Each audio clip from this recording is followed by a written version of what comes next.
You're not buying her like cattle."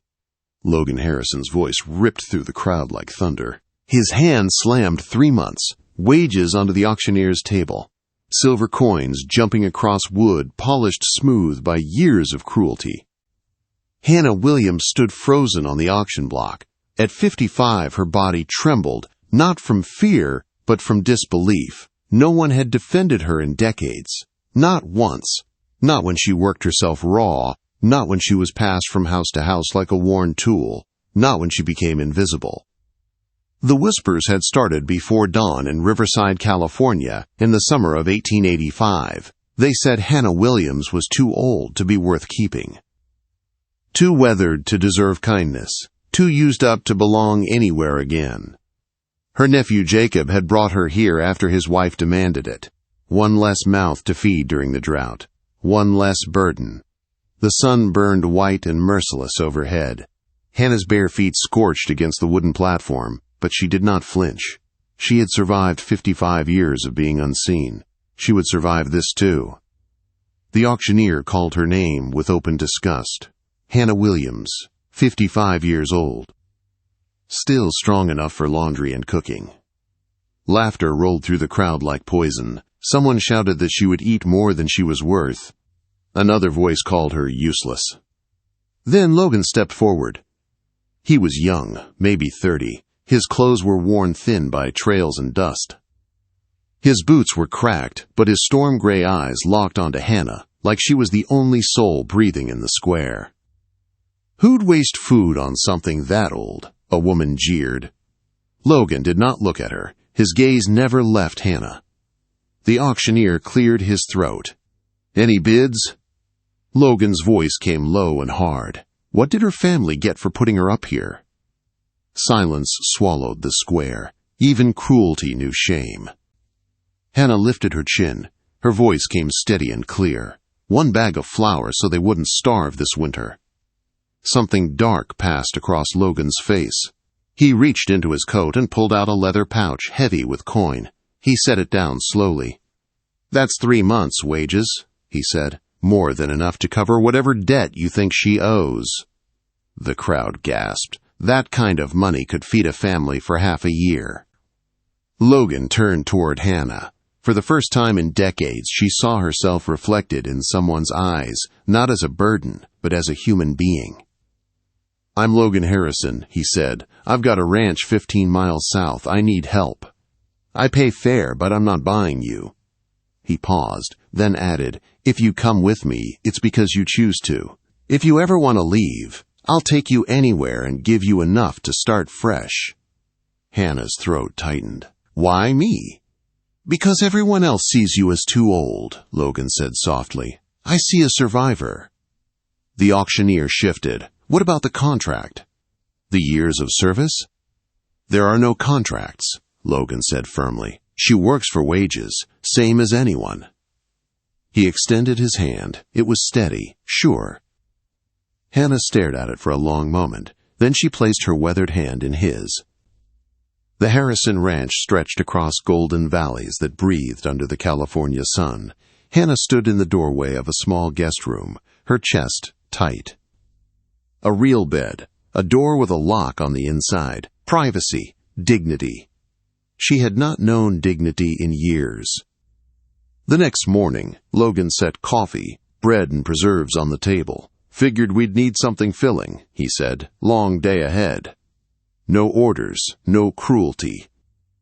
They worked side by side, fences, barn beams, dry creek lines. Hannah moved with the calm skill of someone who had worked a lifetime without rest. When they reached a collapsed fence, Logan lifted a post. "These weigh about 50 pounds, he warned. "Don't strain yourself." Hannah lifted 2 at once and walked on. Logan stared. "You'll hurt yourself." "I've carried heavier," she said. Anger flashed across his face, not at her, but at the life that had demanded such strength. "Your nephew worked you into the ground." "Yes," Hannah replied, "but now I know what I'm capable of." Weeks passed. The ranch changed. So did Hannah. Laughter returned to her life in small, quiet moments. The land responded to care. Hope replaced despair. One afternoon, resting beneath an oak, Logan handed her a canteen. "This place was dying," he said. "With you here, it's breathing again." She waited for cruelty to follow praise. It never came. "If you're willing," Logan continued, "I'd like to offer you more than wages. 2 years of work, and I'll give you a share of the profits. A real stake." Hannah's hand shook. "No one has ever offered me a share of anything." "You earned it," he said. That evening, he asked about her past. She told him about her husband, about raising her nephew, about being forgotten. "You deserved better," Logan said quietly. "Why are you kind to me?" she asked. His eyes grew distant. "I lost my wife and son to fever in 1 week. I know what alone feels like." She reached across the table and squeezed his hand. They were survivors. And neither of them noticed the way the wind shifted that night, or how the horizon seemed to hold its breath, as if something unseen was already moving toward the ranch. At dawn one morning, dust rose on the far edge of the valley. Hannah stood in the garden, her hands deep in the soil, when she felt it. Not sound, not sight. Just a tightening in her chest that told her trouble was coming. 5 riders appeared against the pale sky, moving fast. Too fast for neighbors. Too fast for friendly visits. Logan stepped out of the house, his face hardening the moment he saw them. He did not reach for his rifle yet, but his body went still, like a man bracing for impact. The riders pulled up near the barn, hooves tearing at dry ground. The lead man swung down from his horse. He was lean, sharp-eyed, with a smile that never reached his face. "Name's Garrett," he said. "Mr. Thornton sent us." Logan's jaw tightened. "What do you want?" Garrett glanced around the ranch, slow and deliberate. "This land." "Thornton's been generous. He'll buy it. Cheap, or fires start easy in dry seasons." Before Logan could answer, Hannah stepped forward. "There's a problem with your plan," she said calmly. Garrett turned, surprised. His eyes flicked over her, dismissive. "You think an old woman can stop us?" "I think threatening arson gets a man hanged in California," Hannah replied. "Violence leaves evidence. Fear makes noise." Garrett sneered. "You were sent to scare us." "I think you were sent to scare us," Hannah said. "Real power doesn't need riders." For a moment, the valley held its breath. Garrett spat into the dirt. "This isn't over." The riders mounted up and thundered away, dust trailing behind them like a warning. Logan exhaled slowly. That was either brave or foolish. "They didn't hurt us," Hannah said, though her hands trembled now. "That's what matters." But both of them knew something had changed. The days that followed felt heavier. The ranch still stood, the fences still held, but tension settled into the air, thick and unseen. Logan checked the horizon more often. Hannah noticed how his shoulders stayed tight, even at rest. They rode into town the next morning and spoke to the sheriff. The man listened in silence, chewing slowly, his eyes narrowing. He wrote the complaint down, his pen scratching hard against paper.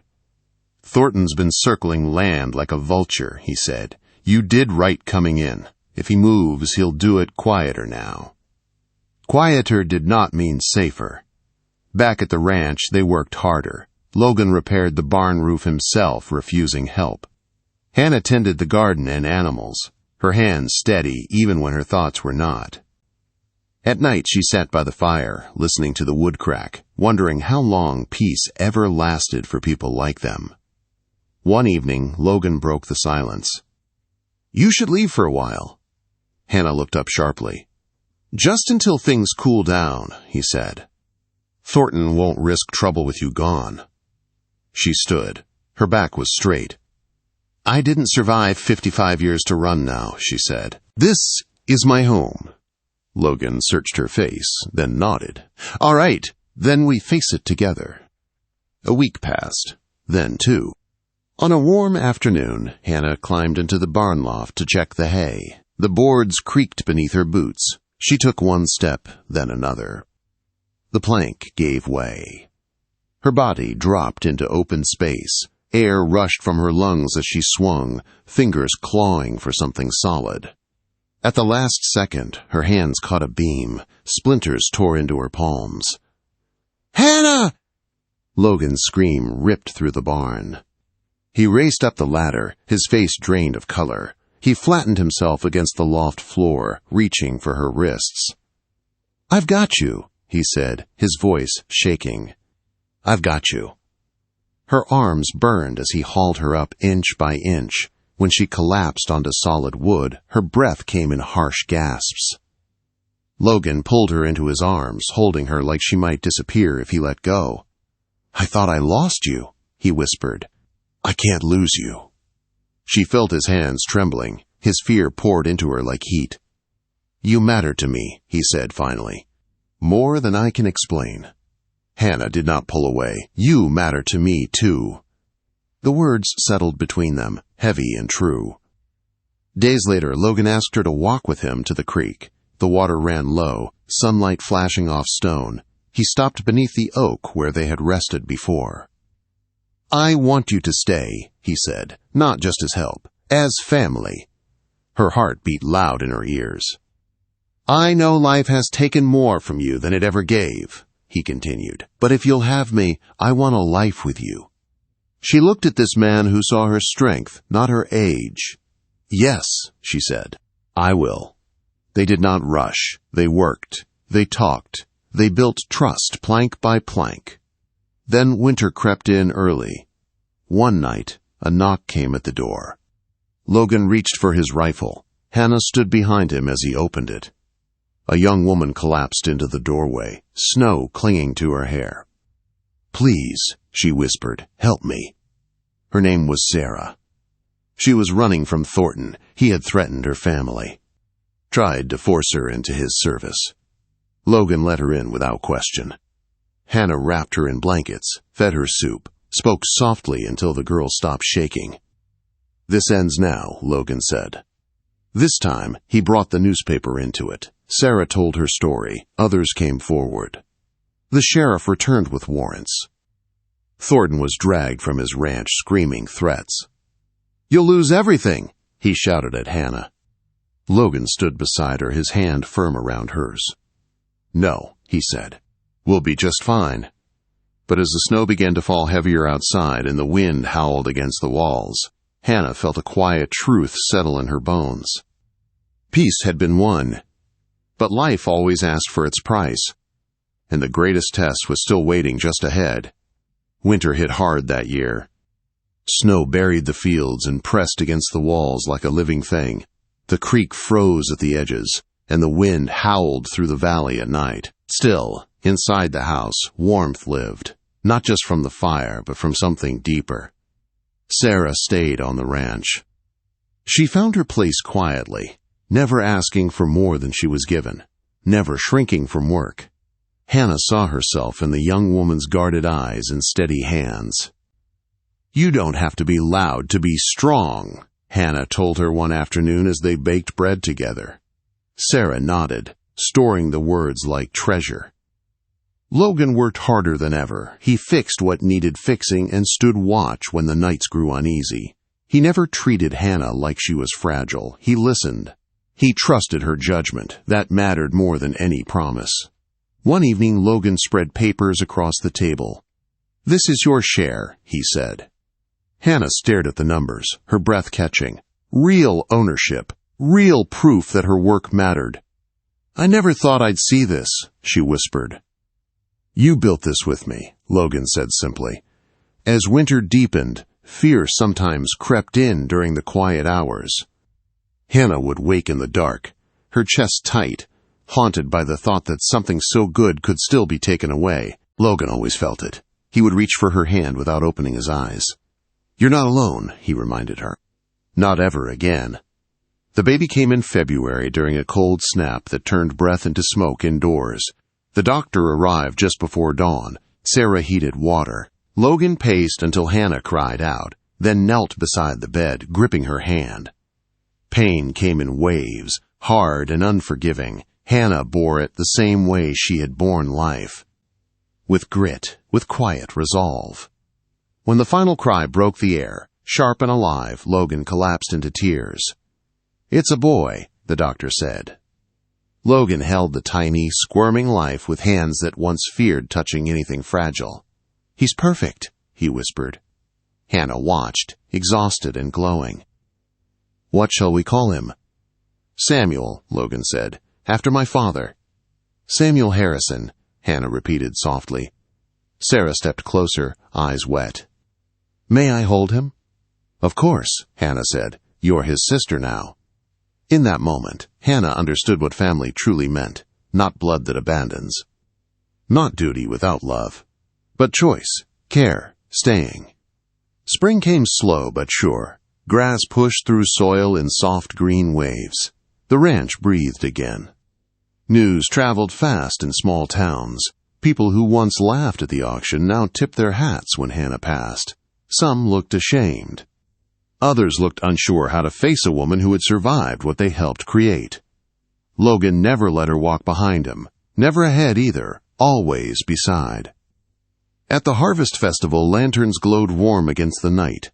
Hannah stood with Samuel in her arms, Logan's hand steady at her back. "This is my wife," Logan said when the murmurs rose. "She saved my ranch. She saved my life." Applause spread, slow at first, then strong.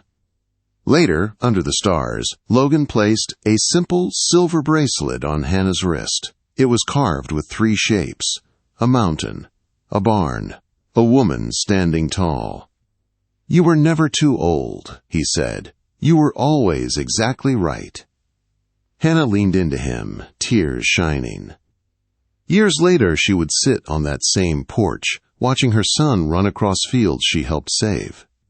She would think of the woman she once was, standing barefoot on a wooden block, waiting to be discarded.